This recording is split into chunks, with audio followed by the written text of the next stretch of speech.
بسم اللہ الرحمن الرحیم۔ ہمیں آج سورہ الاحزاب کی آیت نمبر 28 سے اپنا سبق شروع کرنا ہے۔ اعوذ باللہ من الشیطان الرجیم، بسم اللہ الرحمن الرحیم۔ یا ایھا النبی قل لازواجک ان کنتن تردن الحیاۃ الدنیا وزینتها فتعالین امتعکن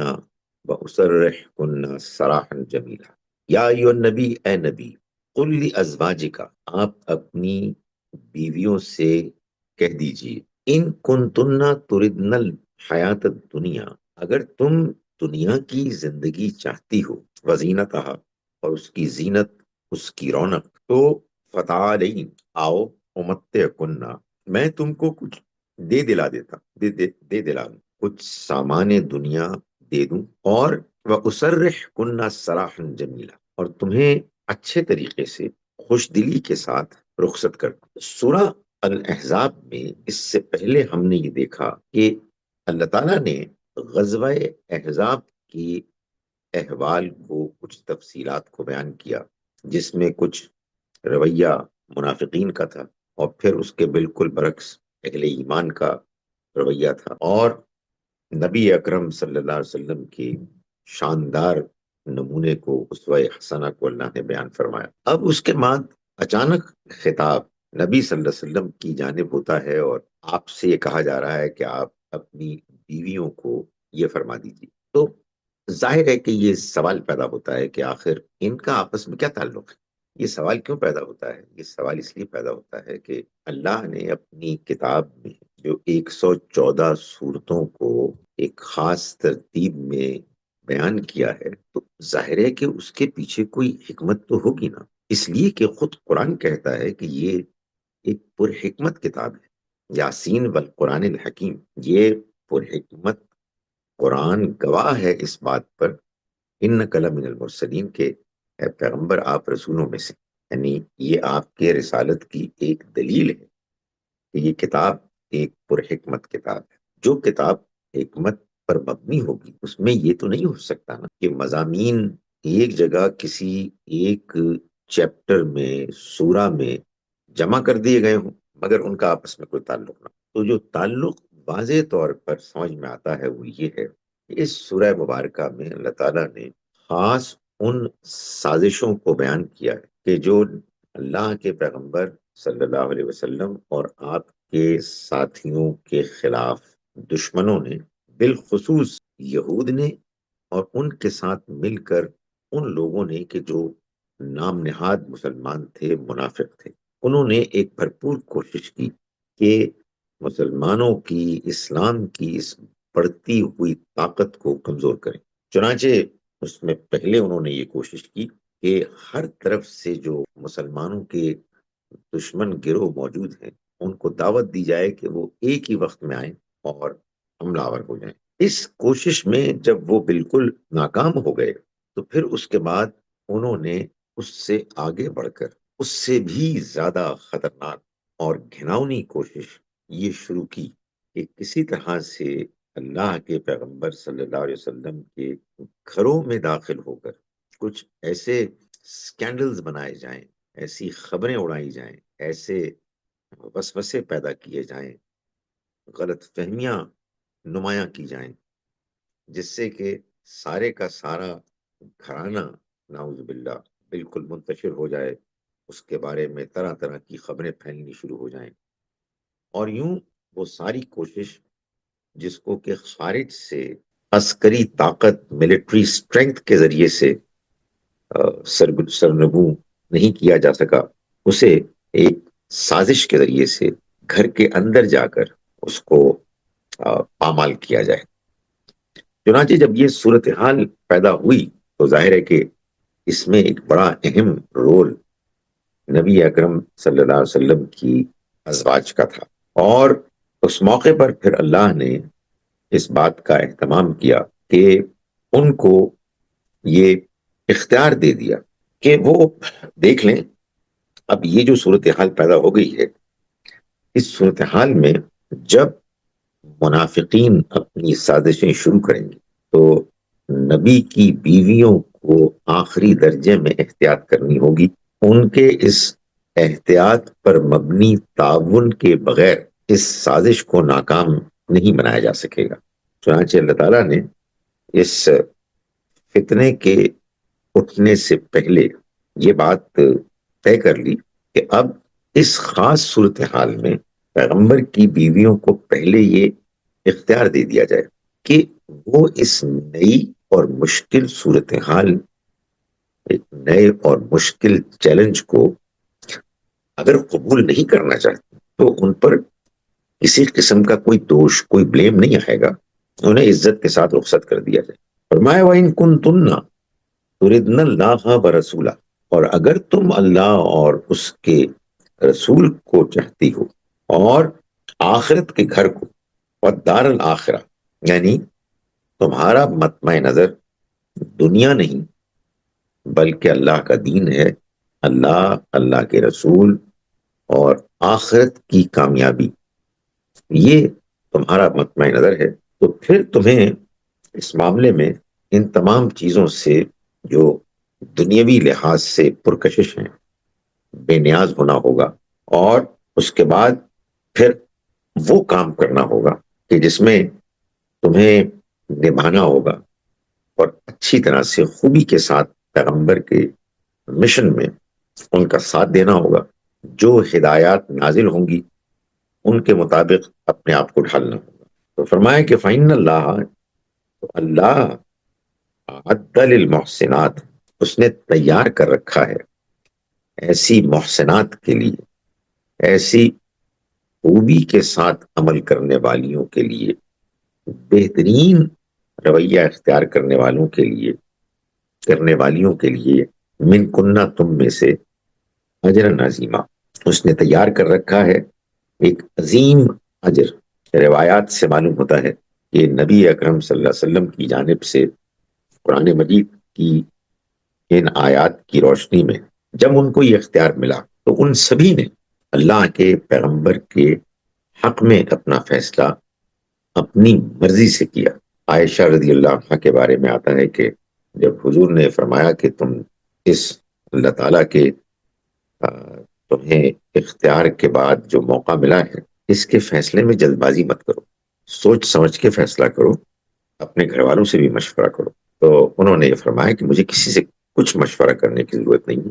میں اللہ اور اس کے رسول کی بات پر، ان کے اس مشن میں بالکل دل و جان کے ساتھ حاضر ہوں، اور مجھے اس میں ذرا سا بھی توقف کرنے کی ضرورت نہیں۔ فرمایا کہ یا نساء النبی، اے نبی کی بیویوں، من یاتی منکن بفاحشۃ مبینہ، جو کوئی تم میں سے کسی کھلی بے حیائی کا ارتکاب کرے گی، یضاعف لہ العذاب، تو ان کے لیے عذاب دوہرا ہو، ضعفین، دگنا، ان کے لیے بڑھا دیا جائے گا عذاب، سزا دوہری، وکان ذلک علی اللہ یسیرا، اور اللہ کے لیے کوئی مشکل بات نہیں، آسان سی بات ہے۔ اگر کوئی شخص کسی سزا کا مستحق پایا جائے گا تو اس کو سزا دینے میں ایسا نہیں ہوگا کہ اللہ تعالیٰ اس معاملے میں کوئی جھجک محسوس کرے گا کہ ان کو سزا ملے۔ یہ جو اللہ کی طرف سے اس موقع پر بات بیان کی گئی ہے، اس کی وجہ یہ ہے کہ اللہ کا یہ قانون ہے کہ جب کبھی کہیں کوئی ایسا معاملہ ہوگا کہ لوگوں کو بات آخری حد تک واضح طریقے سے پہنچ جائے گی، جس کو ہم کہتے ہیں اتمام حجت، اس کے بعد اگر کسی نے کوئی غلطی کی تو اب یہ زیادہ سنگین بات ہے، یہ زیادہ سزا کی مستحق حرکت ہے، اور ظاہر ہے کہ پیغمبر کے گھر میں رہنے والیوں کے لیے اتمام حجت کا جو ایک اہتمام ہوا وہ تو کسی اور کے لیے ہو نہیں سکتا۔ اس لیے اب اگر ان کی جانب سے کوئی اس طرح کا جرم ہوا کہ جو اگر کوئی عام انسان کرے تو اس کو جتنا عذاب، جتنی سزا ملے گی، ان کو اس سے دگنی ملے گی۔ وَمَن يَقْنُتْ مِنْكُنَّ لِلَّهِ وَرَسُولِهِ، اور تم میں سے جو اللہ اور اس کے رسول کی فرما بردار بنی رہیں گی، یعنی اس اختیار کے ملنے کے بعد ان کا رویہ فرما برداری کا ہوگا، وَتَعْمَلْ صَالِحًا، اور وہ نیک عمل کرتی رہیں گی،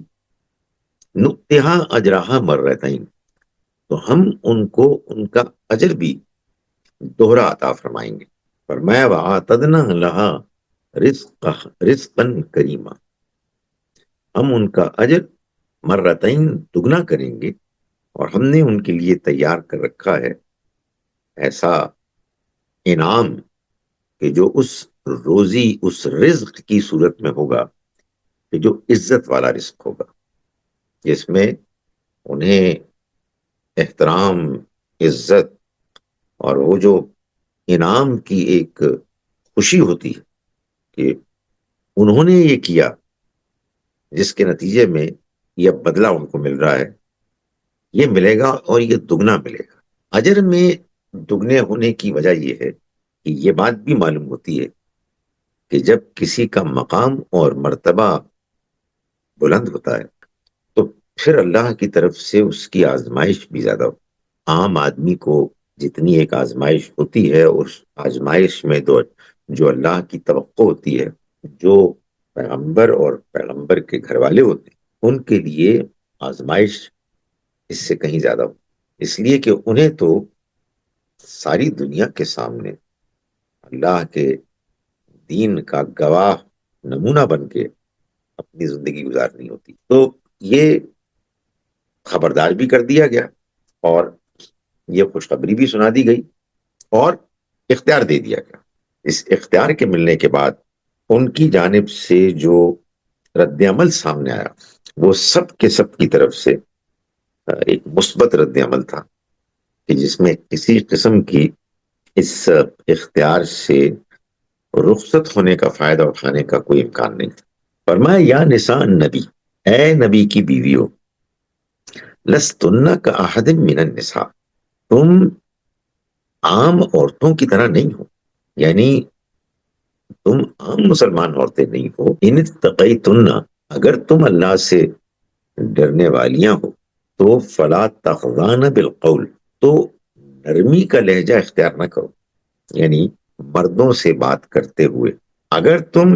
اللہ سے ڈرنے والیاں ہو، یعنی مطلب یہ کام تو پھر وہی کرے گا جس کے دل میں یہ احساس زندہ ہوگا کہ میرا رب مجھے دیکھ رہا ہے اور مجھے اس کو جواب دینا۔ تو اگر تم تقوی اختیار کرنے والیاں ہو تو پھر تم اپنی بات میں، اپنے لہجے میں کوئی نرمی اختیار نہ کرو کہ کہیں ایسا نہ ہو کہ یطمع الذی فی قلبہ مرض، وہ شخص کہ جس کے دل میں کوئی بیماری ہے اسے کوئی لالچ ہو جائے، طمع ہو جائے، وہ کسی غلط فہمی کا شکار ہو جائے۔ وَقُلْنَا قَوْلًا مَعْرُوفًا، اور معروف کے مطابق سیدھی صاف بات کرو۔ ایک شریف النفس انسان، مرد ہو یا عورت، جب وہ کسی سے گفتگو کرتے ہیں اور ان کو یہ خیال بھی ہوتا ہے کہ یہ دوسرا شخص ہے، یہ کچھ گڑبڑ ہے، اس کی بات میں وہ ربط نہیں ہے کہ جو ایک سچی بات میں ہوتا ہے، اس کا تضاد واضح ہے، یہ بات جو کر رہا ہے یا کر رہی ہے یہ ٹھیک نہیں لگتی، لیکن شرافت کا یہ تقاضا ہوتا ہے کہ آدمی پردہ ڈالے اور بات کو بس اگنور کرے اور نرمی سے بات کو کہیں ایک موضوع سے دوسری موضوع کی طرف لے جائے۔ لیکن اب جب کہ یہ بات واضح ہو گئی کہ یہ ساری کوشش کے جو منافقین یہودیوں کی زیر تربیت رہتے ہوئے پیغمبر کے گھرانوں کو مشکل میں ڈالنے اور بدنام کرنے کے لیے شروع کر رہے ہیں، اس میں یہ قابل قبول طریقہ نہیں ہوگا، چنانچہ یہ خصوصی ہدایت کی گئی اس زمانے کی حالات کے لحاظ سے پیغمبر صلی اللہ علیہ وسلم کی ازواج مطہرات کو کہ آپ جب بات کریں گی تو پھر لوگوں کے ساتھ بس ایک پلین سیدھے انداز میں بات کریں گی، کوئی ایسی نرمی بات میں نہ ہو کہ جس کے نتیجے میں دوسرے شخص کے دل میں کوئی غلط فہمی پیدا ہو۔ یہ ظاہر ہے کہ پیغمبر کی بیویوں کے لیے خاص اس دور میں ایک خاص ہدایت تھی، جس ہدایت کا مقصد اس فتنے سے وہ فیس کرنا تھا، اس کا مقابلہ کرنا تھا کہ جس کی سازش کا جو سارا تھا ایک نظام، وہ اللہ کے علم میں تھا، اور اللہ تعالیٰ نے اسی کے مطابق پھر رہنمائی کر کے یہ ہدایات دی۔ اسی لیے خاص طور پر یہ بات بیان فرما دی کہ تم عام عورتوں کی طرح نہیں ہو۔ اس وقت جو صورتحال ہے، اس میں تمہیں اپنی اس ذمہ داری کو سمجھنا چاہیے، اپنے مقام کو سمجھنا چاہیے، ورنہ کیا ہوگا کہ تم کوئی بات کرو گی اور پھر وہ بات کو بڑھائیں گے۔ جس کے دل میں کوئی بیماری ہے وہ کسی غلط فہمی کا شکار ہوگا، دوسروں کو جا کے وہ بتائے گا، اس میں پھر صورتحال بگڑ جائے گی۔ جب یہ اللہ تعالیٰ نے خود بتا دیا کہ یہ ایک خاص زمانے میں ایک خاص مسلمانوں میں سے اسپیشل خواتین کے گروہ کو بیان کیا گیا ہے، تو بات کو اسی حد تک رکھنا چاہیے۔ وَقَرْنَ فِي بُيُوتِكُنَّ، اور مزید ازواج مطہرات کو اس زمانے میں یہ رہنمائی فرمائی کہ تم اپنے گھروں میں ٹک کر رہو، وَلَا تَبَرَّجْنَ تَبَرُّجَ الْجَاهِلِيَّةِ الْأُولَى، اور اگلی گزری ہوئی جاہلیت کے زمانے کی طرح بن سنور کر تم اپنے آپ کو دکھاتی مت پھرو۔ یہ ظاہر ہے کہ ایک اور ہدایت ہے جو ازواج مطہرات کو دی گئی کہ وہ بغیر کسی واقعی مجبوری کے اپنے گھروں سے باہر نہ نکلیں، اور جب نکلیں تو ان کے اندر کسی قسم کی کوئی سجاوٹ، کوئی زینت آرائش کی کوئی امکان، ریفلیکشن نہیں ہونا چاہیے۔ اللہ تعالیٰ نے عام خواتین کو الگ سے سورہ نور کی آیت نمبر 31 میں ہدایت فرمائی ہے کہ وہ بھی غیر محرموں کے سامنے زینت کا اظہار نہ کریں۔ وہ زیب و زینت کے جو وہ کرتی ہیں، اگر وہ کریں گی تو سوائے اس کے کہ جو آپ سے آپ ظاہر ہے چہرے، ہاتھ اور پیر پر، باقی سب کو وہ سب زینت کیے گئے مقامات کو چھپائیں گی۔ تو یہاں ازواج مطہرات کو خاص طور پر یہ کہا گیا وہ تو بغیر کسی شدید مجبوری کے باہر بھی نہیں نکلیں گی۔ یہ ہدایت اس زمانے کی عام خواتین کو بھی نہیں تھی، جن کے بارے میں یہ بات معلوم ہے کہ وہ نکلتی تھیں کام کاج کے لیے، آتی جاتی تھیں، مسجدوں میں آتی تھیں، یہ سب معاملات ہوتے تھے۔ تو ان آیات کا ظاہر ہے کہ ایک موقع محل ہے، اور ان کا خطاب ہے ازواج مطہرات کے ساتھ۔ فرمایا کہ وَأَقِمْنَ الصَّلَاةَ وَآتِينَ الزَّكَاةَ وَأَطِعْنَ اللَّهَ وَرَسُولَهُ، اور تم نماز کا اہتمام کرو، زکوٰۃ کی ادائیگی کرو، اور اللہ اور اس کے رسول کی اطاعت کرو۔ یعنی تمہیں اب اس دین کا وہ نمونہ بننا ہے کہ جو گھر کے اندر جو خواتین آئیں ان کو دین پہنچانے کے لیے تم اپنے آپ کو پوری طرح سے ڈیووٹ کرو۔ تمہارا یہی فوکس ہونا چاہیے، ادھر ادھر جانا، گھومنا پھرنا، یہ تمہاری زندگی سے نکل جانا چاہیے۔ تم کو اللہ نے ایک خصوصی مقام دیا ہے۔ فرمایا کہ انما یرید اللہ لیذھب عنکم الرجس اہل البیت ویطہرکم تطہیرا،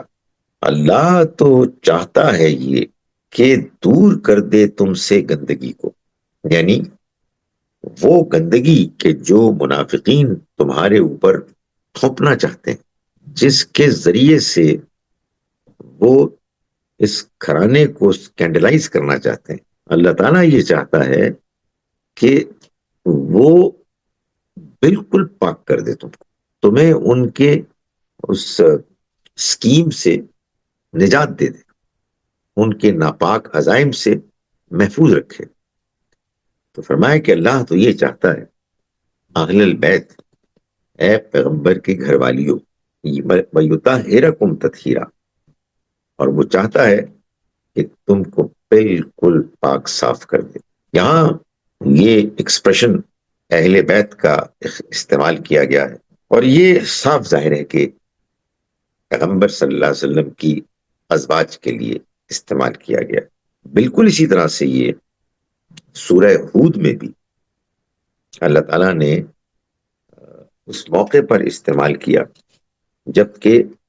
فرشتوں نے ابراہیم علیہ السلام کی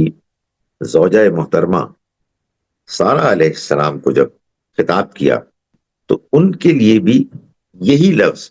اہل بیت کا استعمال ہوا۔ اس سے یہ معلوم ہوتا ہے کہ اہل بیت کا جو ایکسپریشن ہے یہ اصل میں پیغمبروں کی بیویوں کے لیے وہی ہیں کہ جو پیغمبر کی گھر والیاں ہیں، اور انہی کے لیے یہ خاص جو اس طرح ہے، آپ کہیے جو الفاظ ہیں وہ استعمال کیے گئے۔ اب اگر کوئی اس کے علاوہ اس کیٹیگری میں آئے گا تو وہ ان کے ضمن میں آئے گا، وہ اصلاً اس کیٹیگری کو بلونگ نہیں کرے گا۔ ظاہر ہے کہ ہمارے ہاں جو دینی بحث چلتی ہے اور لوگ آپس میں گفتگویں کرتے ہیں،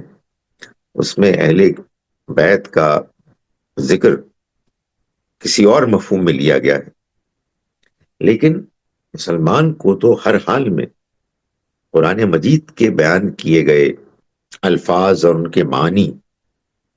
جیسا کہ قرآن بیان کرتا ہے انہی کو ترجیح دینی چاہیے، اس لیے کہ قرآن تو در حقیقت الفرقان ہے، کسوٹی ہے صحیح اور غلط میں امتیاز کرنے اور فرق کرنے کے لیے۔ مگر یہ ایک حقیقت ہے کہ دنیا میں اگر کوئی نیریٹو بہت مقبول ہو جائے تو انسان کا ذہن، انسان کی زبان پھر ایسی باتوں کو بیان کرنا شروع کر دیتی ہے جن کا کوئی تعلق قرآن سے نہیں ہوتا۔ اس لیے یہ بہت ضروری ہے، یہ کوئی مسلک یا فرقے کی بات نہیں ہے، کوئی سنی ہو، کوئی شیعہ ہو، کوئی ایک نقطہ نظر کا ہو یا دوسرے نقطہ نظر کا ہو، اس سے کوئی فرق نہیں پڑنا چاہیے۔ اصل چیز یہ ہے کہ ہم یہ جاننے کی کوشش کریں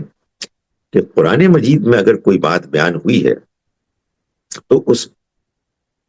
بات کو جن الفاظ میں بیان کیا گیا ہے وہ الفاظ کس مقصد کے لیے استعمال ہوئے ہیں۔ اور یہ ایک حقیقت ہے کہ قرآن جب اپنی بات کو بیان کرتا ہے تو اس کے بیان میں کسی قسم کا کوئی ابہام، کوئی کنفیوژن نہیں ہوتی، جیسے کہ یہاں اس مقام پر اس کا کوئی امکان نہیں ہے کہ آپ اس کو اللہ کے پیغمبر صلی اللہ علیہ وسلم کی ازواج مطہرات کے علاوہ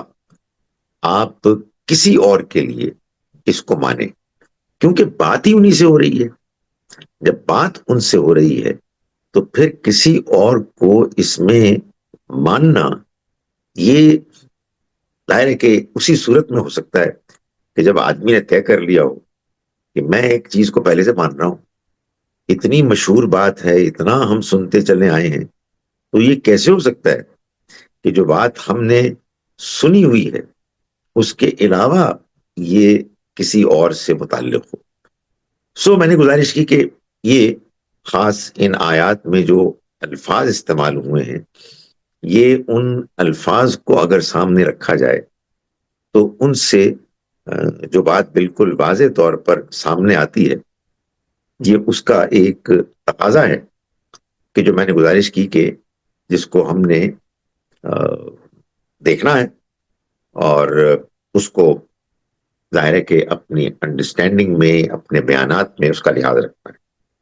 سو سورہ ہود کی آیت نمبر 73 ہے جس میں فرشتوں نے سارہ علیہ السلام کی جانب سے جب تعجب کا اظہار ہوا کہ آخر میرے شوہر بوڑھے ہو گئے ہیں، میں بانجھ ہو چکی ہوں، تو ہمارے یہاں اولاد کیسے ہوگی؟ تو فرشتوں نے جواب دیا کہ قالوا اتعجبین من امر اللہ، کیا آپ اللہ کے فیصلے پر تعجب کر رہی ہیں؟ رحمت اللہ و برکاتہ علیکم، اللہ کی رحمت اور اس کی برکتیں ہوں آپ پر، اہل البیت، ہے پیغمبر کی گھر والی۔ یہ ہمارے ہاں جب ہوتی ہے نا بحث، تو اس میں یہ بات لوگ پھر کرتے ہیں کہ یہ اچانک ایک خاتون سے خطاب ہوتے ہوئے علیکم کہاں سے آ گیا؟ تو حقیقت واقعہ یہ ہے کہ یہ قرآن سے بھی معلوم ہوتا ہے اور عام زبان کے جو استعمالات ہیں ان سے بھی معلوم ہوتا ہے۔ جمع کا صیغہ واحد کے لیے استعمال ہوتا ہے اور اس میں کسی قسم کا کوئی تردد نہیں، اللہ تعالیٰ ایسا کرتے ہیں۔ سو یہاں اس کو بیان کیا، فرمایا کہ وَاذْكُرْنَ مَا يُتْلَى فِي بُيُوتِكُنَّ، اور تم یاد رکھو، ذکر کرو اس پیغام کا، اس کلام کو پڑھو، ما یتلا فی بیوتکن، جو تمہارے گھروں میں جس کی تعلیم دی جاتی ہے، یعنی قرآن مجید، اس کو تمہیں اب اپنا نصب العین بنانا ہے۔ من آیات اللہ والحکمہ، یہ جو اللہ کا پیغام ہے، اس میں جو تعلیمات دی جاتی ہیں وہ اللہ کی آیات کی ہیں اور حکمت کی تعلیمات ہیں۔ ان اللہ کان لطیفا خبیرہ، اللہ یقیناً باریک بین ہے اور خبر رکھنے والا ہے۔ یعنی اب تمہارا کام اللہ کے دین کو، اللہ کی کتاب کو پڑھنا ہے، سمجھنا ہے، اس پر عمل کرنا ہے، اس کو اختیار کرنا ہے، پوری طرح سے اس پر فوکس کرنا ہے۔ اس لیے کہ جہاں اللہ کے پیغمبر اللہ کا پیغام پھیلا رہے ہیں، خاص طور پر ظاہر کہ مردوں کو پھیلا رہے ہیں، خواتین آتی ہیں تو ان کو بھی آپ بیان کرتے تھے، لیکن جب خواتین آئیں گی تمہارے پاس، تو پھر تم کو انہیں اللہ کا پیغام سنانا ہے، اور اس کے لیے تمہیں پورا فوکس اسی خاص نقطے پر مرتکز کرنا ہے، کنسنٹریٹ کرنا ہے۔ یہاں سے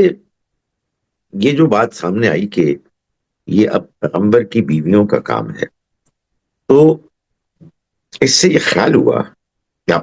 خیال ہو سکتا تھا کہ اس کا مطلب یہ کہ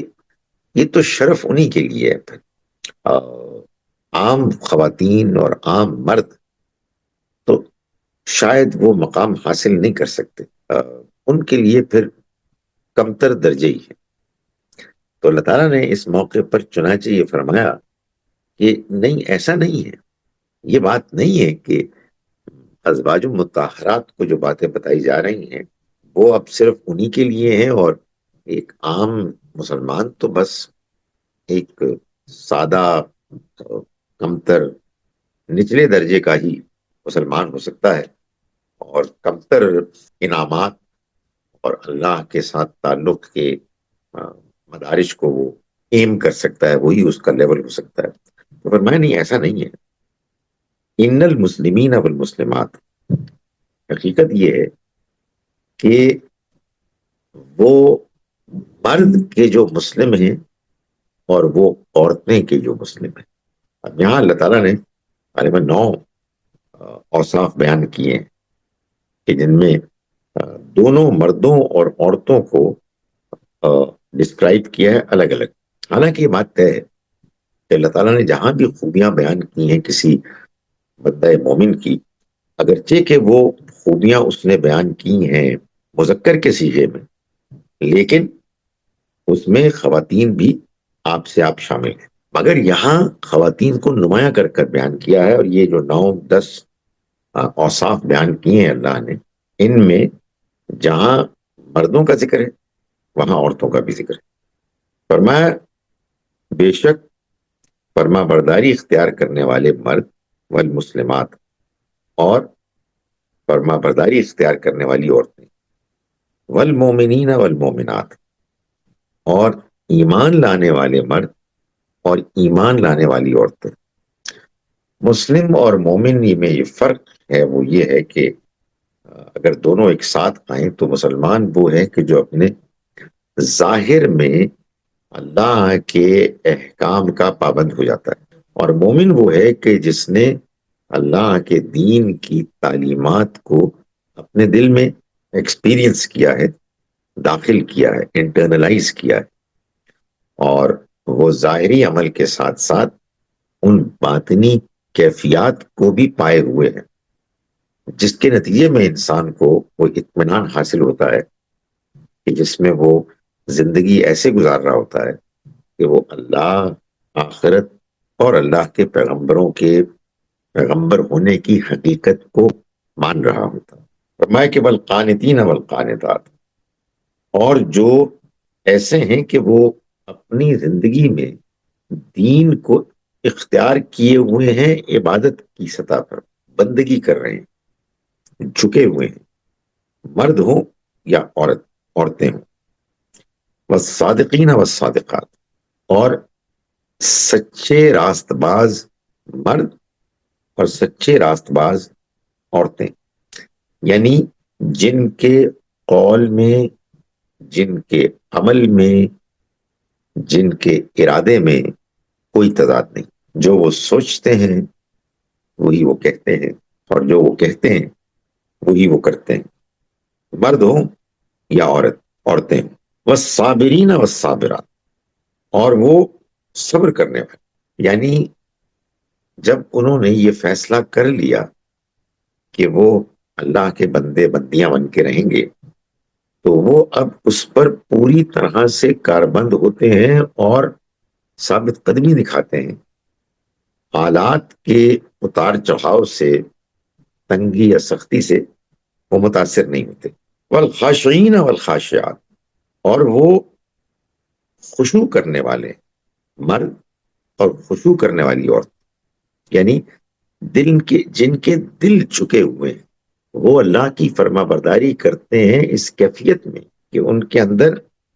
ایک اندر کا جھکاؤ ہے جو انہیں اس طرف مائل کرتا ہے۔ والمتصدقین والمتصدقات، اور صدقہ کرنے والے مرد، صدقہ کرنے والی عورتیں، یعنی وہ کہ جو صرف زکوٰۃ ہی نہیں بلکہ اس سے آگے بڑھ کر اپنے مال میں سے اپنی ضرورت کو پورا کر کے اللہ کے بندوں میں تقسیم کرتے ہیں، اللہ کے دین کی خدمت کرتے ہیں، صدقہ کرتے ہیں۔ والصائمین والصائمات، اور روزہ رکھنے والے مرد اور روزہ رکھنے والی عورتیں، یہ روزے رکھتے ہیں، رمضان میں بھی رکھتے ہیں، رمضان کے علاوہ بھی رکھتے ہیں، اپنی تربیت کرتے ہیں، اپنے نفس پر قابو پاتے ہیں۔ والحافظین فروجہم والحافظات، اور اپنی شرم گاہوں کی حفاظت کرنے والے مرد اور اپنی شرم گاہوں کی حفاظت کرنے والی عورتیں، وہ زناکاری سے بچتے ہیں، لباس ایسا باحیا پہنتے ہیں کہ اس میں ان کو برہنگی کا کوئی شوق نہیں ہوتا، بلکہ اس کے بالکل وہ مخالف ہوتے ہیں، اپنے آپ کو ڈھانک کر رکھنے والے۔ والذاکرین اللہ کثیرا والذاکرات، اور اللہ کا کثرت سے ذکر کرنے والے مرد اور اللہ کا کثرت سے ذکر کرنے والی عورتیں، صرف نماز ہی نہیں پڑھتے، نماز کے اندر بھی اور نماز کے باہر بھی وہ اللہ کو حقیقی طور پر یاد کرتے ہیں، وہ اپنے دل میں، اپنے دل کو اللہ کی یاد سے آراستہ کیے ہوئے ہیں۔ فرمایا کہ اعد لہم مغفرۃ و اجرا عظیما، اس نے تیار کر رکھا ہے ان کے لیے مغفرت اور بڑا اجر، یعنی اس کی طرف سے ان کے لیے مغفرت ہے، جو ظاہر غلطیاں ہو جاتی ہیں اس پر، اور بڑا اجر ہے۔ تو یہ نہیں سمجھنا چاہیے کہ اگر پیغمبر کی بیویوں کو خطاب کیا گیا ہے تو اور خواتین اور مرد وہ مقام نہیں پا سکتے، نہیں، اللہ کے لیے، اللہ کے ہاں ہر ایک کے لیے اجر موجود ہے اگر وہ بہترین رویہ اختیار کرنے والے ہوں۔ میں ان آیات کا ترجمہ جو استاد محترم غامدی صاحب نے کیا، میں آپ کے سامنے پیش کر رہا ہوں۔ ہم نے آج کا سبق شروع کیا آیت نمبر 28 سے. بسم اللہ الرحمن الرحیم. بریکٹ سے شروع کیا ہے، جیسا کہ عابدی صاحب کرتے ہیں کہ جب ایک پیراگراف سے دوسری پیراگراف کا آغاز ہوتا ہے تو وہ پیچھے کے ساتھ مربوط کرنے کے لیے نظم کے پہلو سے لنک کرنے کے لیے وہ بریکٹ میں کچھ لنک ڈسکرائب کرتے ہیں. فرمایا اس طرف سے مایوس ہو کر اب یہ منافقین تمہارے گھروں میں فتنے اٹھانا چاہتے ہیں، اس لیے اے نبی اپنی بیویوں سے کہہ دو کہ اگر تم دنیا کی زندگی اور اس کی زینت چاہتی ہو تو آؤ، میں تمہیں دے دلا کر خوش اسلوبی کے ساتھ رخصت کر دوں، اور اگر تم اللہ اور اس کے رسول اور آخرت کے گھر کو چاہتی ہو تو ان سب چیزوں سے بے نیاز ہو کر اسی کے لیے سرگرم رہو، اس لیے کہ اللہ نے تم میں سے خوبی کے ساتھ نباہ کرنے والیوں کے لیے اجر عظیم تیار کر رکھا ہے. اے نبی کی بیویوں، تم میں سے جو کسی کھلی بے حیائی کا ارتکاب کرے گی اس کے لیے دوہرا عذاب ہے، اور یہ اللہ کے لیے آسان سی بات ہے. اور اگر تم میں سے جو اللہ اور اس کے رسول کی فرما بردار بنی رہیں گی اور نیک عمل کریں گی، انہیں ہم ان کا دوہرا اجر عطا فرمائیں گے، اور ان کے لیے ہم نے عزت کی روزی تیار کر رکھی ہے. نبی کی بیویوں، تم عام عورتوں کی طرح نہیں ہو، اگر تم خدا سے ڈرو تو ان لوگوں کے ساتھ نرمی کا لہجہ اختیار نہ کرو کہ جس کے دل میں بیماری ہے اور کسی طمع خام میں مبتلا ہو جائے، اور معروف کے مطابق بات کرو. تم اپنے گھروں میں ٹک کر رہو اور اگلی جاہلیت کی سی سج دھج نہ دکھاتی پھرو، اور نماز کا اہتمام رکھو اور زکوٰۃ دیتی رہو، اور اللہ اور اس کے رسول کی اطاعت پر قائم رہو. اللہ تو یہی چاہتا ہے اس گھر کی بیویوں کہ تم سے وہ گندگی دور کرے جو یہ منافق تم پر تھوپنا چاہتے ہیں، اور تمہیں پوری طرح پاک کر دے. اور تمہارے گھروں میں اللہ کی آیتیں اور اس کے حکمت کی جو تعلیم دی جاتی ہے اس کا چرچا کرو، بے شک اللہ بڑا باریک بین اور خبر رکھنے والا ہے. تاہم اس کا تمام فضل و رحمت صرف اسی گھر کے ساتھ خاص نہیں ہے. حقیقت یہ ہے کہ جو مرد اور عورتیں مسلمان ہیں، مومن ہیں، بندگی کرنے والے ہیں، سچے ہیں، صبر کرنے والے ہیں، اللہ کے آگے جھک کر رہنے والے ہیں، خیرات کرنے والے ہیں، روزہ رکھنے والے ہیں، اپنی شرمگاہوں کی حفاظت کرنے والے ہیں، اور اللہ کو بہت زیادہ یاد کرنے والے، اللہ نے ان کے لیے بھی مغفرت اور بڑا اجر تیار کر رکھا. قولوا قولی ھذا استغفر اللہ.